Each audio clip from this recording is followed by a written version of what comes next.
Well, thank you very much, Secretary Esper. Today, our nation honors and mourns the nearly 3,000 lives that were stolen from us on September 11th, 2001. On these grounds, 184 people were murdered when al-Qaeda terrorists overtook American Airlines Flight 77 and crashed it into the Pentagon. For every American who lived through that day, the September 11th attack is seared into our soul. It was a day filled with shock, horror, sorrow, and righteous fury. I vividly remember when I first heard the news.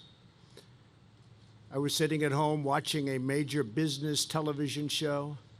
Early that morning, Jack Welch, the legendary head of General Electric, was about to be interviewed when all of a sudden they cut away. At first, there were different reports.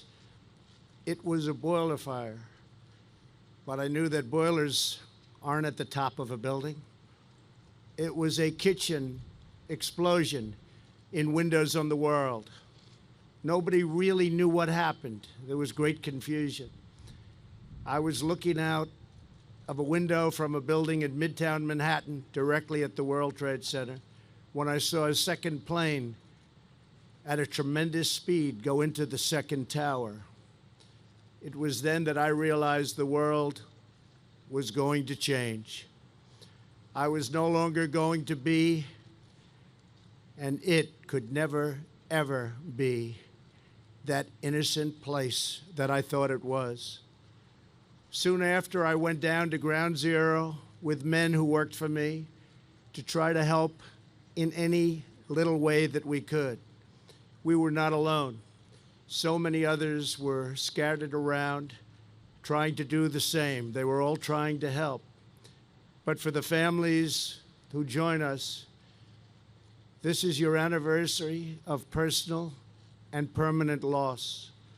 It's the day that has replayed in your memory 1,000 times over.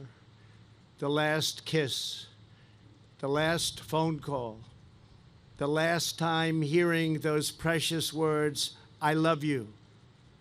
Then the attack, the anguish of knowing your family member had boarded one of these flights or was working in the World Trade Center or serving right here at the Pentagon. You waited, you prayed, you answered that most dreaded call, and your life changed forever. To each of you, the First Lady and I are united with you in grief. We come here in the knowledge that we cannot erase the pain or reverse the evil of that dark and wretched day. But we offer you all that we have, our unwavering loyalty, our undying devotion, and our eternal pledge that your loved ones will never, ever be forgotten. 18 years ago, the terrorists struck this citadel of power and American strength. But the enemy soon learned that they could not weaken the spirit of our people.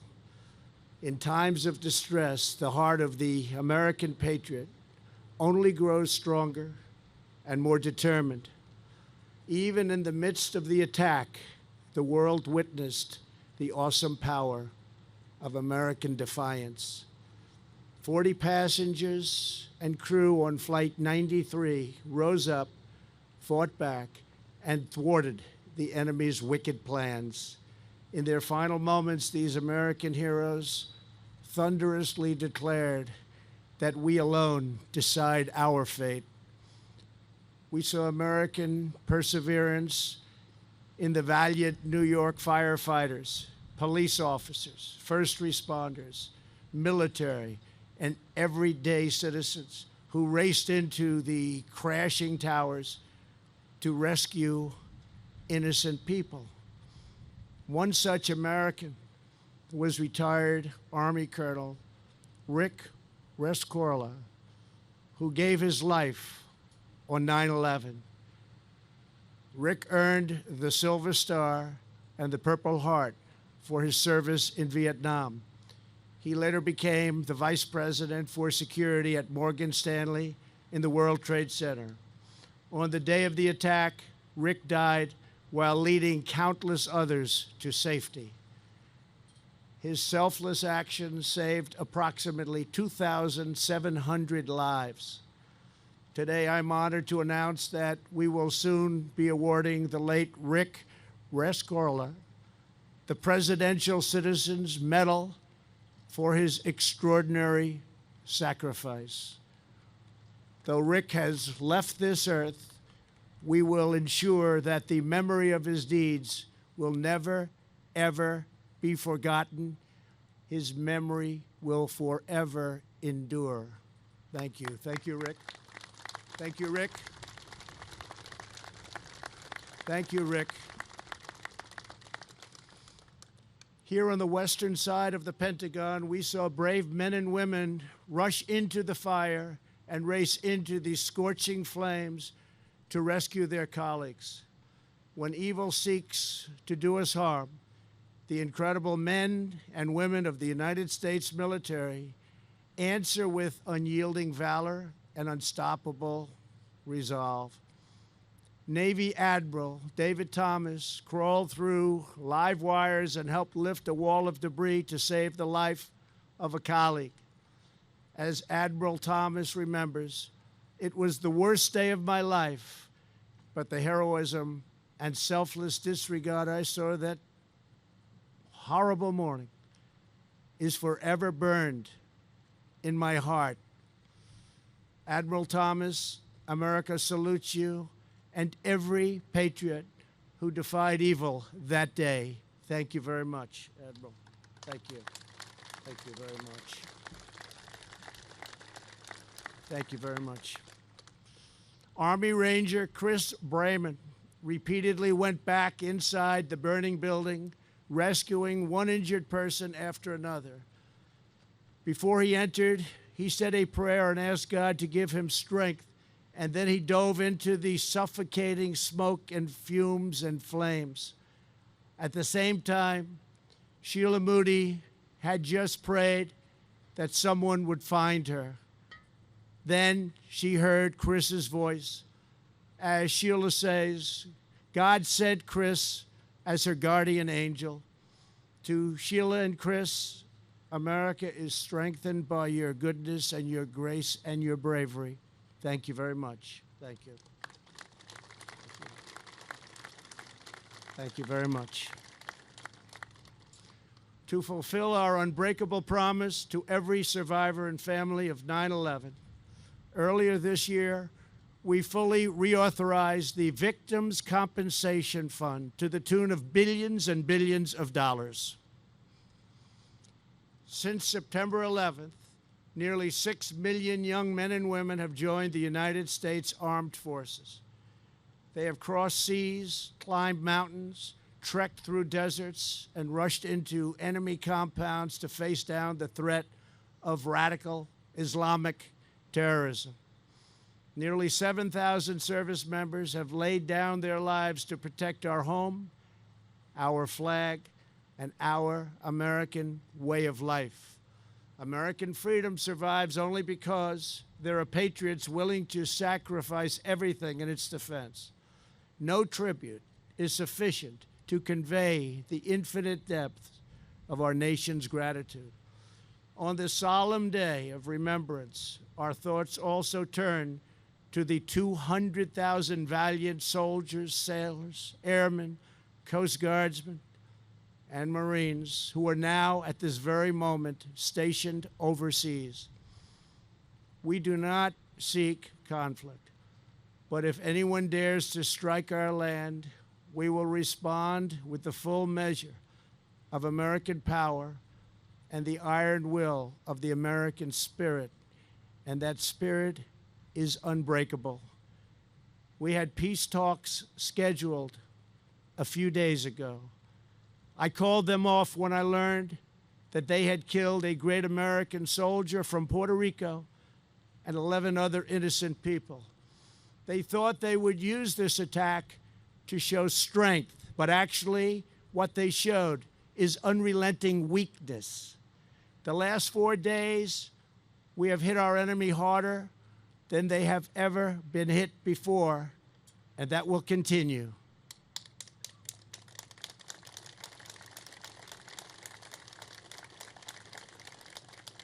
And if for any reason they come back to our country, we will go wherever they are and use power the likes of which the United States has never used before. And I'm not even talking about nuclear power. They will never have seen anything like what will happen to them. No enemy on earth can match the overwhelming strength, skill, and might of the American armed forces. And we have rebuilt and strengthened in the last 2.5 years, spending $700 billion, $716 billion, and now just approved $738 billion, more money by far than ever spent on our armed forces. You are the fearless sentinels who stand watch over all that we cherish and everything we hold sacred, priceless, and dear. This morning, we also give thanks to the dedicated men and women at the Department of Homeland Security. Their department was created after 9/11 to help secure our immigration system and ensure that those who threaten our people are denied entry to our shores.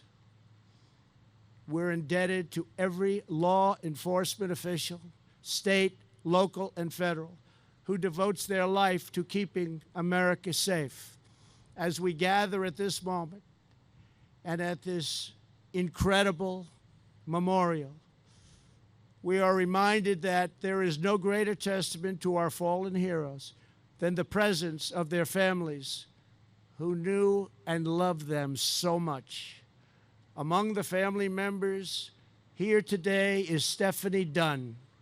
Her husband, Navy Commander Patrick Dunn, was one of the patriots who gave his life right here 18 years ago. Before he left that morning, Patrick gave Stephanie a big, beautiful kiss. Then, for the first time, he leaned down and kissed her pregnant stomach. Stephanie was just 2 months along with their first child. Earlier this year, their daughter, Allie, celebrated her 17th birthday. Allie grew up into a strong, truly remarkable young woman. She mentors the children of our nation's wounded warriors. And recently, I was honored to give Allie the President's Volunteer Service Award for her hundreds of hours of community service. We are blessed to have Allie here with us at today's ceremony. Thank you, Allie. Thank you. Thank you, Cole. And Allie, I know your dad is watching over you. He's right up there. He's watching from heaven, looking down right now with love and pride. He is so proud of you. Thank you very much. Incredible.